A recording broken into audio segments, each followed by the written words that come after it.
How come you don't like Sneeko? Kamala did one thing that I do, and then she didn't do a second thing that I forget to do sometimes. In the beginning, she very wisely called out Donald Trump is going to pivot and say unhinged shit about immigration constantly. He's going to pivot to immigration constantly. She called that out, and it was good. She did one time remember to do this, but I think like he actually yelled at MAGA Republicans. He's like, "You stupid f***s! You told him about the dog and cat shit. Now he said it on live TV." Yeah. And like, well, good, buddy. I think I thought the line of the night was definitely Trump's. Elon, what's wrong with you? Holy Christ, this is f***ing weird and creepy. Why? What's the best way to promote liberal ideas when it seems both sides hate liberalism? I think we're so close from people like Hassan endorsing Trump because he prefers fascism to liberalism, e.g. Ukraine versus Russia. Listen, just champion the center left, okay? We're taking over. We're doing okay, all right? I hope. I'm arguing with people on whether or not this clip during the debate is Trump accusing Harris of putting out. Whatever she wants to be is okay with me.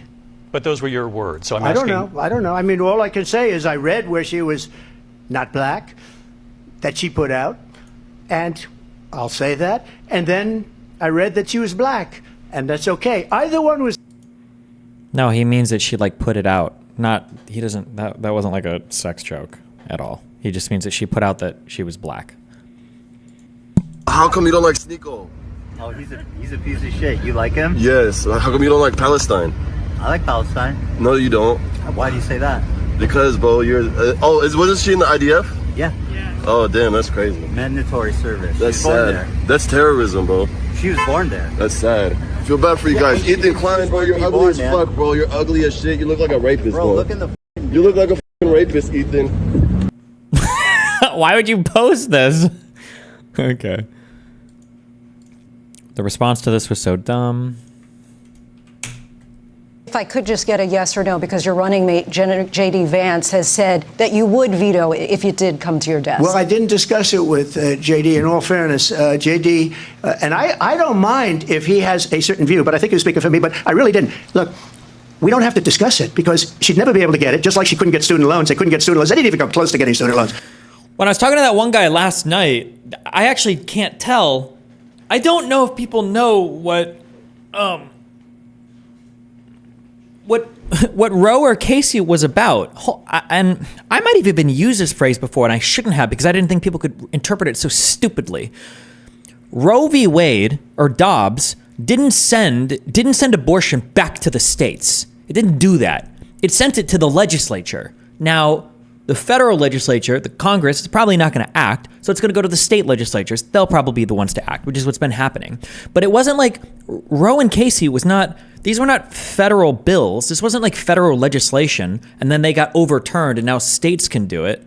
It just, Roe and Casey, I haven't read these full cases, and this is like some hardcore constitutional theory to make these work. But essentially, I believe Roe outlined this idea of a right to privacy, meaning that you couldn't ban abortion because it would be unconstitutional, essentially. And the right to privacy is like it's a constructed right through inferencing from other parts of the Constitution. But that's what Roe and Casey, I think, kind of like ironed it out more, gave more guidelines to it, basically. When Roe and Casey got tossed or overturned, all that means now is you no longer have that implied right, at least insofar as abortion is concerned, which means that legislatures, whether it's state legislatures or the federal legislature, can make laws about it. When Donald Trump, and then when that guy last night I was talking to, when he was saying sent it back to the states, I think people think that Roe or Casey was like a law, and it got overturned, and now the states can pass a law about it. Hey, that's what just horses to give eat. Oh, sorry. You there? Yeah. Just to give you a quick background on Roe v. Wade, it actually comes from a case in the 50s called Connecticut v. Griswold, which happened to deal with contraception and access to contraception for married couples. And so that's where that whole privacy argument came from, which is the idea that married couples can decide when and how they want to have their children, because Connecticut had a law in the books back at the time that said that if you were a married couple, you could not get contraception because they were worried about children, cheating outside the marriage, essentially. So they were trying to say that the health decisions and when and where to have a child was a privacy right for that couple. And then it just kind of evolved from there eventually into Roe v. Wade. Okay. Okay, that's it. Okay. I love you. Be careful. Does that mean that the people of the state don't vote if they want abortion or not? Well, with Roe and Casey, you just couldn't outlaw abortion. You couldn't make laws against it like that. You could try to nibble around the edges or whatever. Like, I think in some states they were making it so you like had to watch a video of your fetus before you abort or whatever. But that was the point of Roe and Casey. But once those got tossed, now states can make laws against it if they so desire. Was taken and used for food. So maybe he said that, and maybe that's a good thing to say for a city manager. I'm not taking this from but television. The people I'm on taking it from television the city saying manager. their dog was eaten by the people that went there. Again, the Springfield city manager says there's no evidence of that. Vice We'll President find Harris, out. I'll let you respond to the rest of what you've heard. You talk about extreme. My dog. Jesus. Why did you, in your debate with Andrew, define insurrection as it was understood from the framers' 14th Amendment, but yet you think the Constitution is a living one, and decisions like Obergefell and Roe was correct? Surely, if you were consistent, you would also define things like equal protection and privacy as understood in 1868. That question is kind of meaningless. Also, the idea that there's some strict line between living document and originalism or textualism is pure and utter bullshit. When you read the text, when the text is clear, when the text isn't clear, you go to history. When the history is not clear, then we get our magic hat out and we start pulling rabbits out. I think everybody borrows from both ideas depending on what they're interpreting, which we've seen with this court at least. Why do conservatives now use the talking point that Kamala is currently president? I thought it was a meme, but they seem to unironically believe it. Well, one of the things you can capitalize on if you're Trump is your voter base is stupid. You can literally say anything. You can, because nobody understands civics or knows what's going on. Like, how many questions last night did I get in that Twitter space where people were like, why doesn't Kamala do it now? Like, what do you mean? She's the vice president. What's she supposed to do? Was she going to do anything when she is president? Well, yeah, hopefully there's like a new Congress or everything. Oh, so the president doesn't do anything. It's just Congress. Like, well, okay. Have you seen Republicans now saying Kamala was wearing an earpiece and was being fed talking points? Like, I see that, but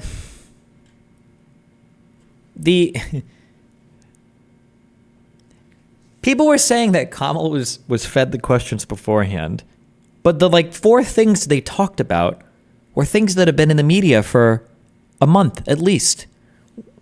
What could they have, like, Kamala, just so you know, we're going to ask you ahead of time what you would do about the economy. Like, oh shit, Trump had no idea. There's probably going to be a couple questions about immigration. Thank God. Oh, the immigration's going to be talked about. Thank God I could prepare ahead of time for this. Holy shit. The border. We're also probably going to hit Trump up on the abortion thing. He'll have no idea that it's coming. Oh, that's so sneaky. He'll never imagine that we're going to get him on abortion. I bet he won't even have a good answer prepared. There's no way that he'll think about abortion coming up. How are lefties that are not voting Dem rationalizing their decision, considering that Trump is clearly trying to position himself as more pro-Israel than Kamala? Sure, there's no justification for not voting Dem now. There is a steel man to it, but I won't do it for these guys because they're retarded. Destiny, given the debate, I've got a real question for you. How do you feel about the geopolitical implications of the revolutionary uprising in Tunisia and how that implicates the United States trade relations? Interested. I'm not. I don't know anything about Tunisia. Other than there's a banger song called A Night in Tunisia. What's up, Jesse? Baby, what happened to him last night? It was awesome. Excuse me. They're eating the dogs, and you're laughing. They're eating the dogs, the cats. The cats. They're eating the dogs and the cats. Okay, she probably shouldn't attack as much as I want, okay, because I'm just unhinged. But you got to admit, every single time she poked him even a little bit, he lost his fucking mind. He got so mad about that rally comment, he even came back at the end of his answer to add more about his rallies and how big they are. No, that was the best part. It's funny. So My girlfriend's a teacher, and she's from Mexico, and she's listening to this because obviously with Trump's position on immigration, it's really important to her. And what was funny was I guess I left a link up to your Kick stream on my laptop, so she went over to the laptop and she caught you. You said something like, if she hits the rally thing one more time, he's going to drop the N-word. He goes, "This is my promise to you as an American." True.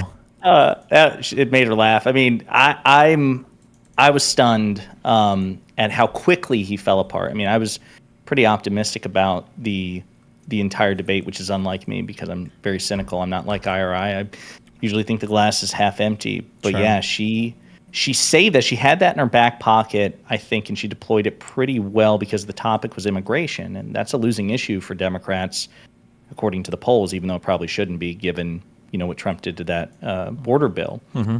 And so she deployed it like break glass in case of emergency. And yeah, he fucking spiraled. And I think that was the beginning of the end. He was always on the back foot after that.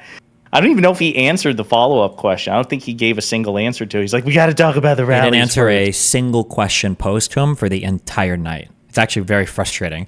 It's so funny now, especially as these debates become more unhinged. I can see so many parallels to my own debates. So I understand what needs to happen or what's not happening. Like, for instance, Kamala did one thing that I do, and then she didn't do a second thing that I forget to do sometimes. In the beginning, she very wisely called out that Donald Trump is going to pivot and say unhinged shit about immigration constantly. He's going to pivot to immigration constantly. She called that out, and it was good. She did one time remember to do this, but I think she should have done it more. She pointed out once, "Hey, there he goes. He's doing the thing over and over and over again. There he goes. He's doing the thing." She needs to remind people more, I think, when he's being unhinged. Chris Christie obviously, we remember the legendary Christie-Rubio face-off when Rubio got the T-1000 accusations afterwards. It was hilarious. A few things frustrated me a lot about this as well. Also, other things I noticed. Sometimes after debates, especially for Finkelstein, I noticed this. I don't know if I can ever be saved from bad moderation. And I understand that there's this obsession because conservatives have set the bar so low to appear unbiased. But when one side is acting worse, they're going to be disciplined more than the other side. That's just the reality of it. People need to stop being afraid of appearing biased and instead do your fucking job. Donald Trump did not answer a single question the entire fucking night. Every time and even when they would repeat questions, he would never answer. Do you know if Trump would veto an abortion ban?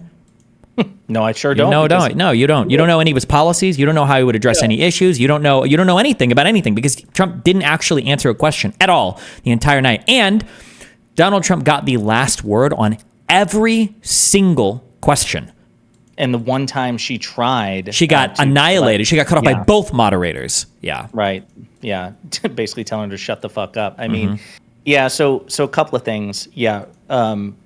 MAGA is, of course, bitching that the moderation was stacked, which to me, that's like the go-to sign that you lost the debate, right? If you're complaining about the refs. But I think it's important that if you actually go back and watch the debate, the moderators were asking pretty tough questions of the vice president. As a matter of fact, the first question right out the gate was to Harris, and it was pretty pointed.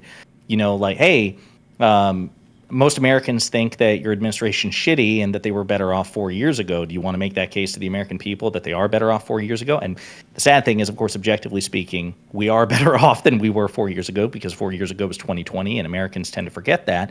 But right out the gate, the question was posed to her, and it was a tough question about a major electoral vulnerability.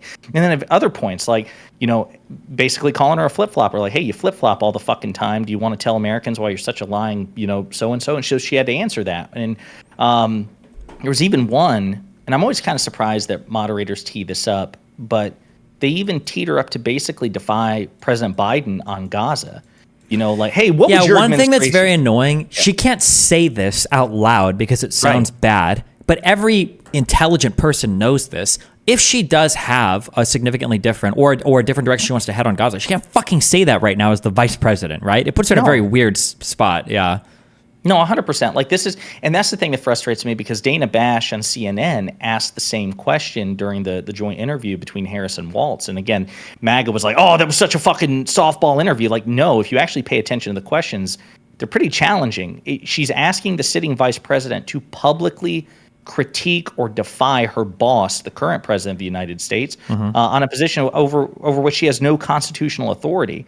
And again, she navigated that, I think, to the best of her ability. But so, yeah, it's just not true that the moderators tossed her softballs. They asked her tough questions. Then, to your point, they just ceded. He had the last word every single time. Yeah. The one time she even just here's the question.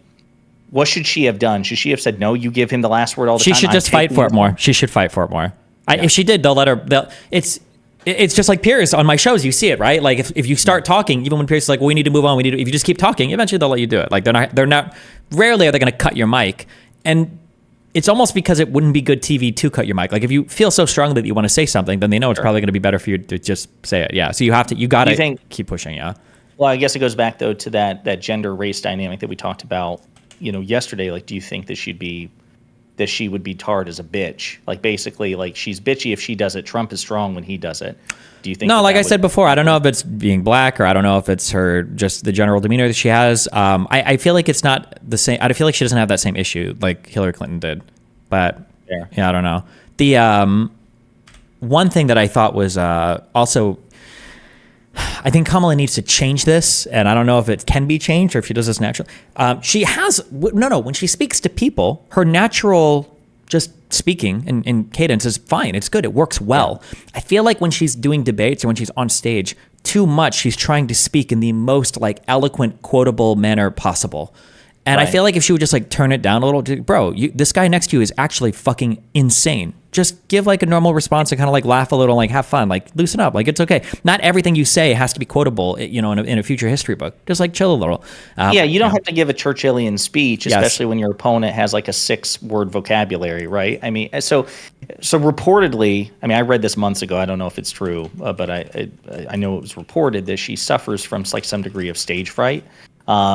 And so, I mean, obviously that's going to be a big fucking problem. You could even hear her. You could audibly hear her swallowing, like when she was, first starting the debate. She was clearly nervous. Sure. But she found her groove. And yeah, I take your point. Like even when she has a stock phrase, I'm sure you heard it a couple of times, like aspirations, ambitions, dreams, or whatever. Like you can tell in the moment she's like, I just need like 0.3 seconds to get to the next clause in the sentence, and so I'm going to throw in another adjective just to buy me some time. But yeah, I agree. If she would just tone it down just a little bit, it would be even better. But I don't know. Like to me, the big one too was even not just what she said, but like the nonverbal body language. Like she looked at him. She kept eyes on him all the time, and he was like staring straight ahead, like he was afraid to meet her gaze. And even the beginning, like shaking his hand. Did you know they never met prior to this debate? I didn't know that. That's funny though. They never met. He didn't show up to the fucking inauguration, right? Which is another way in which he's such a disqualified piece of shit, because he was like the first president. I think the first. Oh, he didn't go to the inauguration. I remember that. I think on January 7th, didn't he say he wasn't going? I think so. I think he like publicly reported that he won't be going. He has no. Yeah. Which, that we talk about the peaceful transfer of power, and I'm sure you probably feel this way covering January 6th, but it's actually, I hear this quote from centrists all the time, like despite Trump's elector plot in January 6th, there was a peaceful transfer of power because he left on January 20th. I hate that. That's so stupid. Like, it is stupid. Was there a peaceful resolution to the Civil War? Because we all did come together and there was Reconstruction, right? Like, well, yeah, if you cut off the 4 years of fighting, of course there was. And correct. Right? January 6th, there was a peaceful transfer of power. If you ignore the fact that there was a riot at the Capitol that delayed the certification of the vote by more than 12 hours, it's such a stupid talking point. Well, it is because it's the implicit premise is that the peaceful transfer of power occurs on January 20th, but that's actually the end point. At noon on January 20th, the new administration gets the full investiture of constitutional executive authority, but that's the end point of the process. You could probably make the argument that the peaceful transfer of power begins with your concession. Correct. I was going to say there were 3 or 4 key dates, and every single one was fought. The first was on November 3rd. He said, "Stop the vote." Right. The next was on. Do you know the next date? Quiz time. I was going to say January 6th, but I think there was a date in December. Correct. December 14th is when the electors voted. He tried to circumvent that with the fake electors. Right. Yep. And then the next one was, correct, January 6th. Yeah. And every single part of these he tried to fight on all three of these. So the idea that there was like the peaceful transfer after he failed and lost is so stupid. No, it's 100%. And so part of that process too, in my opinion, is the inauguration itself. So I would dock major points from Trump if he did everything else right. If he conceded the election, if he didn't interfere with the December 14th elector certification or vote, and then the January 6th certification. If he did all that right and still didn't show up as a symbolic gesture, passing the torch from one administration to the next, I still think he would deserve widespread public criticism. But that's the reason why they never met. And so I thought it was, at first I was kind of confused there for a second. I'm like, wait, why'd she go up and say her name? He knows who you are. And then I remember like, oh, they've never met before in person. Yeah. So did she exceed your expectations? And if she did, like, I don't know, like what, because there may be another debate. I mean, he says. I think she did well. I think it was a good balance of defending them on the policy while also attacking Trump in using good rhetoric. I think she had a decent balance of that. Trump had almost, I thought it was funny. I called it a Biden moment where, was he talking about funding to Ukraine? He was starting to do some ramble where he was like, they wanted 215 billion and then we had 200 million or billion, but then we had 250 billion. I was like, what the fuck are you even talking about right now? Like he started to like ramble hard on some random shit. It's very frustrating though and again, this feels like my debates where like I'll be in the middle of a debate with somebody and I'm like going through all of this information in my head. I'm trying to crowd these rhetorically effective statements. And then my debate opponent will just say the most unhinged wild shit.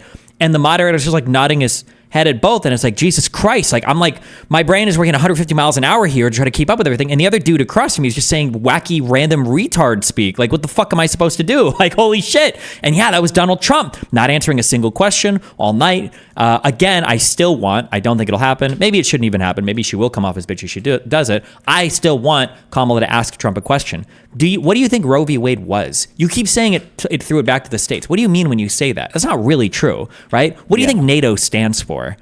Like what is a tariff? Or, what is a tariff? Explain a tariff. I don't think he knows what a tariff. I think he thinks a tariff is just like a bill that you send to another country. Like what is the difference between the trade deficit and the budget deficit? Do you know what that means? Like what is that? Yeah, I don't. Well, and somebody else, it may have been you, but somebody else, it may have been Luke Beasley or you, pointed out that Trump references that they're letting people out of their insane asylums, and he kind of drew the connection that it may be Trump conflating a mental institution with the I've heard that asylum, the asylum program, and so she could even ask him, what do you say asylum? What are you talking about? And what does asylum mean? Yeah, right.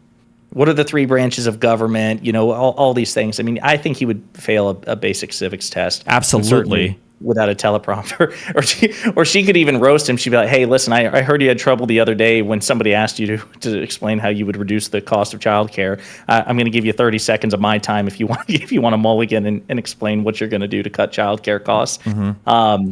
The record defending thing, I also want to talk about that for a second because I was impressed. The conventional wisdom is that she should run as far from Biden as possible because even though the objective merits of the Biden administration are, as far as I'm concerned, a matter of a fact, the polling perception is very different. She didn't really run from Biden. I mean, she made clear to distinguish herself from him. I'm obviously not Joe Biden. I'm a new way forward. But like even Afghanistan, right? So that is she totally sidestepped that. And you know what? I give her props for that because and I also wish she would have asked Trump a question afterwards. So they asked about like the pullout. They were asking like, explain how it was kind of like, bungled, 13 Americans died. How did that happen? And she didn't really address that, but they didn't hold her to it at all. And she kind of talked around it. So she kind of, it came up a couple of times, but they did ask a specific question about it, which is, do you bear responsibility for, and I don't know how you answered that one in a persuasive way. So she did sidestep the direct question, but she said, listen, she said, I agreed with Joe Biden's decision to withdraw. And then it was either in that answer or just a few minutes later, she mentioned that Trump released 5,000 Taliban fighters and that he did set the stage for the Doha Agreement, and that he didn't enforce the terms. And I think that that's good because that was the turning point for Biden's presidency with his approval rating. He was underwater. That was it. He's never been above water since the withdrawal. And the day before the debate, House Republicans in the Foreign Affairs Committee released a report. They swear it was not supposed to be politically partisan or timed to try to, take her knees out from under her in the debate. But they dropped another report blaming not just Biden, but her, even though in previous drafts of the report, she'd only been mentioned 3 times by the witnesses. They increased the number of direct references to Harris in the final report since she's the Democratic nominee. But the House Republicans are fucking insane. You know that, right? It's a clown circus there. The Comer guy, Jim Jordan, all these people are insane. Did you read that 300-page report? I skimmed some of it. I'm guessing it was dog shit since nothing came from it, where they supposedly proved Hunter Biden, doing horrible things, trading on his dad's name. Did you hear about any of that or read any of that? So I did. I followed the impeachment effort against the president over the past year pretty closely, and then they did drop a final report. In the final report, they say Joe Biden. This is James Comer. Joe Biden committed impeachable offenses, but then they don't actually recommend an impeachment vote, which they're full of shit if that's the case. Say what you want about Democrats. When they felt that Donald Trump committed an impeachable offense, and they were in the majority to actually at least attempt to vote, they did every time. And of course, Nancy Pelosi has 70,000 more IQ points than any Republican in Congress, so she was able to get the votes. But yeah, it's a total shit show from start to finish. But if you actually read that fucking Afghanistan report, it goes into more detail, I think, even than I realized. It breaks down on the timeline that Trump, I knew that Trump was still basically holding up his end with the Taliban. I'm just thinking of his answers yesterday where he's like, I dealt with Abdul. I talked to Abdul. I showed him a picture of his house. I wish you would have asked. I think Trump actually thinks that the 13 Americans that died were killed by the Taliban. I think he thinks that. When it was ISIS. She should have. Yeah, she should have asked him that. I want to hear him. Who do you think killed those Americans? I don't think Trump knows the answer to that. No, I don't think he does either. And again, to me, this is the point I make. I don't know if it's particularly effective. I think it is, but when I get into conversations with centrists and conservatives on this, it's listen, if we're going to evaluate a president's fitness for office based on the number of people who died on their watch, you make that argument because Biden actually took responsibility and says he knows he has command responsibility for anyone who dies on his watch. But more people died in Afghanistan. U.S. troops died under Trump, and so it's even on that statistic, Trump is just a fucking loser. But Trump was holding up his end with the Taliban every step of the way during that last year in office, even though at certain benchmarks where the Taliban was supposed to do certain things, they didn't do it. So it's even along the way, he knew and was told, hey, the Taliban's not holding up their end of the deal. They're just not shooting U.S. troops, which is only one condition. And Trump continued to reduce U.S. forces anyway. So I'm sorry, I am a firm believer, and I'm prepared to die on the Hill, that to the extent that you can say Afghanistan's withdrawal was a disaster, that is 90% because of Trump. And even the mistakes that Biden made, in hindsight, they were still sound decisions. They made sense, even if we can say, well, we should have done something else. So I like the fact that she flipped the script on that and just didn't take the L. Do you expect that this will have an impact on the election? Or, because obviously the last one did. Biden dropped out, but do you think this one will? I feel like this is more of a standardish debate. I don't think it'll have that much of an impact. People who see, there were probably a lot of people on the Democratic side who got to breathe a sigh of relief that Kamala didn't fumble it hardcore. And then, Trump's fans are never abandoning him, no matter how stupid or crazy his answers are. The media is starting a little bit to get better at holding Trump accountable, but it's so difficult because you're dealing with a group of people that are holding your country hostage, right? My biggest complaint about switching from StarCraft to League is that in StarCraft, I don't care how toxic my opponents are. It's a 1v1 game. You can be as toxic as you want. In League of Legends, it's crazy, in that the toxic people might be on your team, and now you've got to be doing your best to win the game, and you've got to play therapist at the same time. So ordinarily, if this was just a debate that I'm in, I would want the moderators and me to be as brutal as possible. The other guy across from me is going to scream about trans surgeries and illegal immigrants in prison and eating dogs and shit. Well, okay, well, we're just going to go in like really hard. You're going to call her and her dad Marxists or whatever? Okay, well, we're just going to go hard. But you can't do that because then all the crybabies that watch Trump are going to feel attacked. And then you have to be, gentle with them. And it's just so fucking annoying. Yeah. Yeah, one of the CNN reporters, Abby Phillip, she posts on Twitter, which I was impressed that she did it because she risks the backlash of being seen as liberally biased. But she's like, FYI, if you engage in asymmetric lying, you will be covered asymmetrically, or you should be covered asymmetrically, which is precisely the attitude that the media should have. And said this both sides false equivalence bullshit. All right, last question. Of all the conservative cope and centrist cope you have seen or watched, what's your favorite? I mean, the Alex Jones, I don't know if he started it, but now I'm seeing the idea that she had a secret earpiece in. Oh, wait. The Harris did? Yes. Nice. Of course. For me personally, it's just been watching Megan. Well, that was about Taylor Swift, so never mind. But Ben Shapiro, it's tied. Ben Shapiro was having a fucking back-to-back tweet meltdown. And then there's this guy called Eric Erickson. He's a popular conservative radio host. And he's kind of seen as like the more evangelical Christian because he's criticized Trump in the past.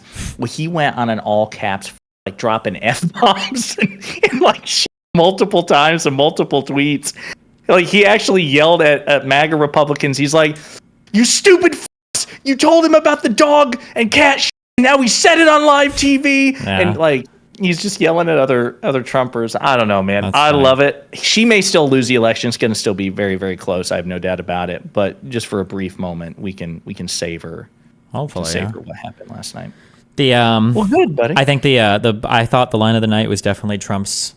I have a concept of a plan. I think that was a good one. Yeah. Jesus.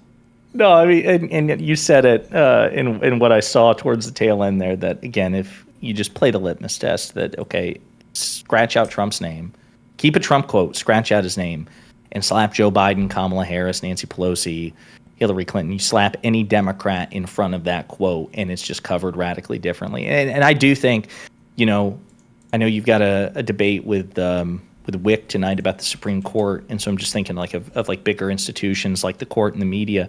But I do think for our nation, it's never going to be perfect, but to be healthier, I think that the media is also going to have to engage in some sort of introspection on this because whatever, I'm sure you feel this way too, like you can have an evaluation of a standard. Like we may disagree on what the standard is, that the standard is too strict or it's too loose. But at the very least, if you could just be fucking consistent, that would be something, right? If your standard is that it's permissible to say unhinged shit, then it should be okay for Democrats to say unhinged shit, and there should be really no difference in the coverage. Or if we're going to have strict standards, then it has to apply to everybody. But I do think that is a problem. And then I don't know. I hope that there's an opportunity. It's the third election cycle for the media to have a come to Jesus moment about Trump, but I don't expect it happens because I think that overall they are more like 2016 era Trump media than 2020 Trump media. I mean, I take your point that they're after this debate, like we saw some glimpses from the mainstream media about the asymmetry of the lies coming from Trump versus Harris.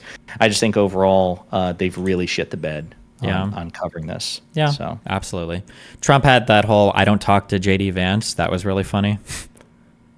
JD Vance said that your running mate JD Vance said that he would. I don't talk to him. Don't know what he's saying. I don't talk to that guy. All right. I mean, I like that guy, but I mean, he doesn't speak for me. And that was it. Did you ever hear a couple of months ago or a month ago he said that vice presidents don't matter? Oh, so like this is like the third shot across the bow that he's made at JD Vance. He was asked about a month ago. He was asked in an interview about Vance's popularity because he's like the least popular running mate in American recorded history, and he goes, "Well, I like JD Vance, but historically speaking, vice presidents don't matter all that much." And then he says this shit today or yesterday. It's so fucking funny, man. And when Kamala mentioned, go ahead.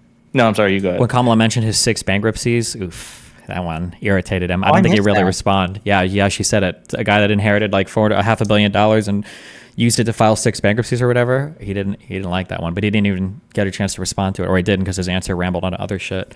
I also liked him admitting that he would commit crimes by solving the Ukraine-Russia conflict before he even gets back into office.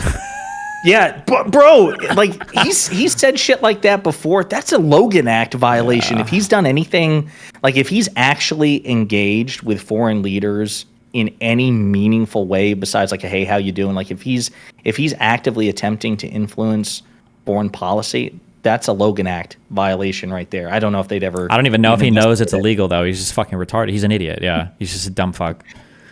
But could you see at this point, like following all the Trump prosecutions and investigations, like when the FBI, like when somebody at the FBI or Department of Justice hears something like that, when they hear Donald Trump say, like imply, as he has done repeatedly, that he's having some sort of sensitive communications with foreign leaders, what do you think? Do you think they take that seriously at all, or like?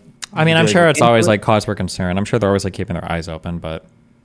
Yeah. I mean, I'm sure it would not be the predicate for a full-blown investigation, but I wonder what it would take, because I feel like you can't ignore that shit, right? That's at least worth noting. Yeah, I'm sure it is noted, yeah.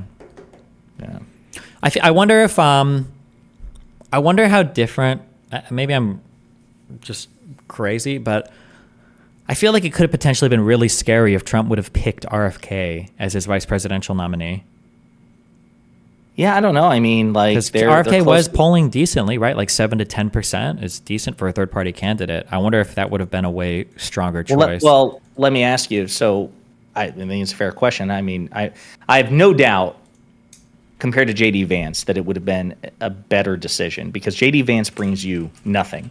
J.D. Vance brings Trump nothing that Trump didn't already have. At least with Mike Pence secured the evangelical vote, but Vance is just more the same. So I take your point that if it's a choice of running mates between Vance and RFK, you go with RFK. However, he has Vance, and he's also got RFK's endorsement. So do you think that would make a meaningful difference, RFK as VP versus just RFK endorsing Trump and potentially getting a cabinet position? Like, do you think RFK voters would be more inclined to back Trump? The problem is if you support RFK or Trump, you don't even know what a cabinet is or what it means or what any of those things are. I don't know. Maybe it matters, maybe it doesn't. I have no idea. But, yeah, who knows?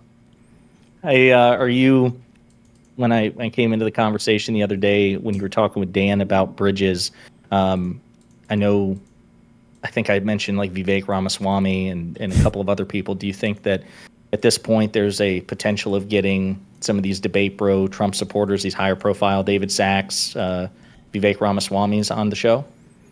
I don't know. Poke Kyla, ask her. I think I poked her, asked her. She's got a lot of interesting people booked coming up though. We've got Brunig, right? Mm-hmm. Yeah, he'll be on an episode, I think within a month. That'll be fun. What else? I think J-Reg is going to be here. Not sure who that is. That's more like just streamer person, right? Yeah. Oh, we got the Keys guy, Alan Lichtman. Oh, Lichtman? Professor Lichtman? Thank Dude, God, he is. The Keys. He's a good interview, bro. Like, whatever you think about the Keys, he gets under Cenk Uger's skin like no other. And I like Cenk, but it's funny to see them go back and forth. Oh, hey, speaking of Cenk, Piers is doing a post Kamala Trump debate video today. I think you should react to it. It's not dropped yet. I'm definitely going to be reacting to it too. But it's going to have Brian Tyler Cohen on, Cenk Uygur, RFK will be there. I think Tommy Lauren, maybe a couple of like high profile Trumpers. But I also don't know if you caught this, but Piers actually bit the bullet and admitted. I saw that. Kamala, yeah. I wonder if the winds change, if he just follows kind of the popular pick at the time, maybe. Who knows?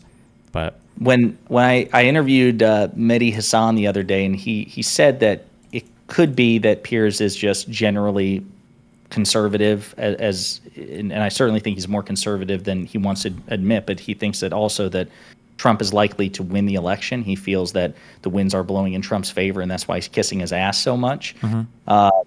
So yeah, I expect that that's the case. I mean, like, think about it. Piers came out against Donald Trump pretty harshly after January 6th, right?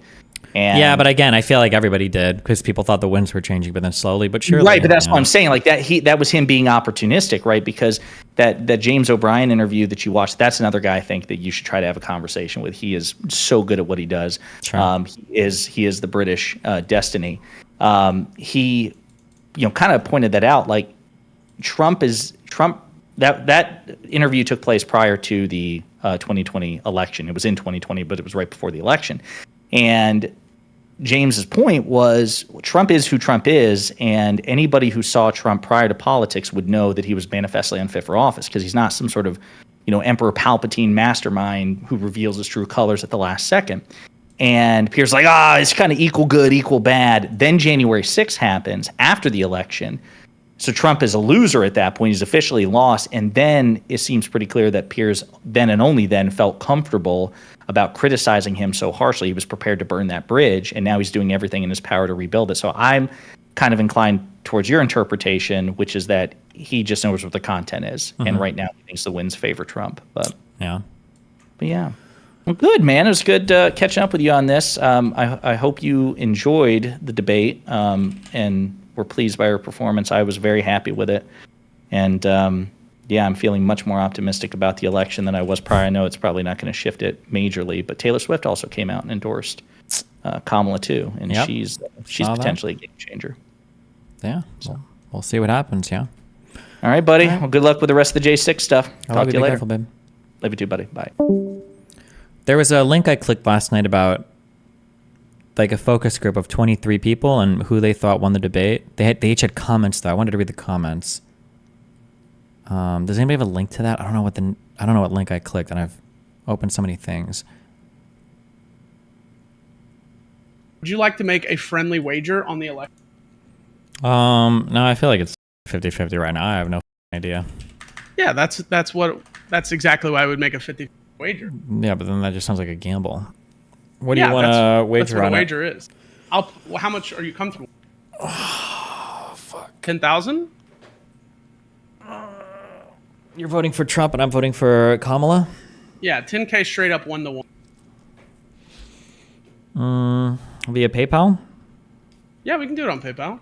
You're not like dying, right? Like if you lose this bet, you're not going to kill yourself. I have no idea what your situation is right now. No, I have way more than $10,000. It's not an amount of money to me that.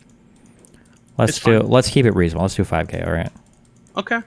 So we're locking it in 5,000 on the winner of the election. Yeah. Hold on. Let's formalize this so there's no hurt feelings or dumb shit afterwards. Okay. $5,000 on whoever gets over 270 electoral votes, assuming the winner of the election, process is working as intended. And wait. Why are we putting these caveats? I don't care if someone gets scammed. If I get scammed, you get scammed. If that happens, well, just because of what happened last time, there's a lot of like weird shit that could happen to where now. So like, let's say for instance, let's say one side wins enough electoral votes, but then they go to like the Congress, and then the people are like, actually, I'm going to change my vote for someone else. Then who wins at that point? Like that's happened. Well, Trump tried to do weird shit last time, yes. So was that ever actually happened though? Like after the electoral college, it's swapped. Last time Trump tried to get 7 states to change their electoral votes after the election. Yeah, but it's never actually worked. It hasn't, but I mean, who's to say that it won't? I'm just Wait, that's more interesting. Let's leave that in, because then if you lose, you feel super fucked. That makes me feel better. It's like I win 5K plus here. Okay. We'll just do 5K for whoever. We'll say 5K for whoever assumes office on the 20th. Okay. That's the date where they like get. That's the date when the inauguration happens, when the next president comes in. Yeah. How long is that after like the winner's announced? The winner gets announced on November. I don't know when the election is. Last time it was November 3rd. It might be like 5th this time. So we had to wait 2.5 fucking months after it's decided. I mean, we could settle it on the election night. It just depends on how crazy it is. Like if the election is like pretty far on one side, then it'll be pretty obvious. Or if the Democrats, there is no bullshit brewing. Yeah. All right, I'm excited that I thought there's no way you'd make this bet with me. Well, yeah, we'll see what happens. You're a rich ass boy now, huh? You got cash like that? No, I'm just so confident in my decision. But if I lose, I'll just kill myself. I genuinely want to ask you a question. Do you not think him surviving a attempted assassination attempt is like the biggest possible social like uptick he could possibly have in the planet, like any presidential race ever. I can't imagine a situation where something could happen to a president that is completely non-related politically, that could have a bigger effect on the political race than someone surviving an assassination attempt. I think That's because why I of feel like our it's the easiest lock of my life. because of our current media environment, no, I think we move on very quickly.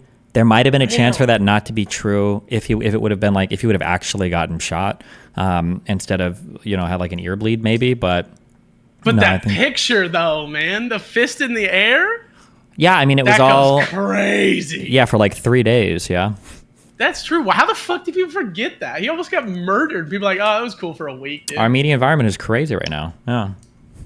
If you knew you would succeed, 100% success rate, would you attempt it? Can you say that? Or is that like I don't know if I could say indictment? that, but also no, I don't think we should ever be assassinating or killing people in the United States based on their political beliefs. So. Wait, I thought you were pissed that they missed and shit. Like you wished he died. No, I think I memed about it a little bit, but I think that the missed one is probably the worst outcome. But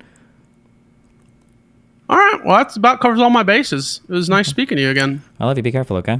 Okay, see you in 4 months.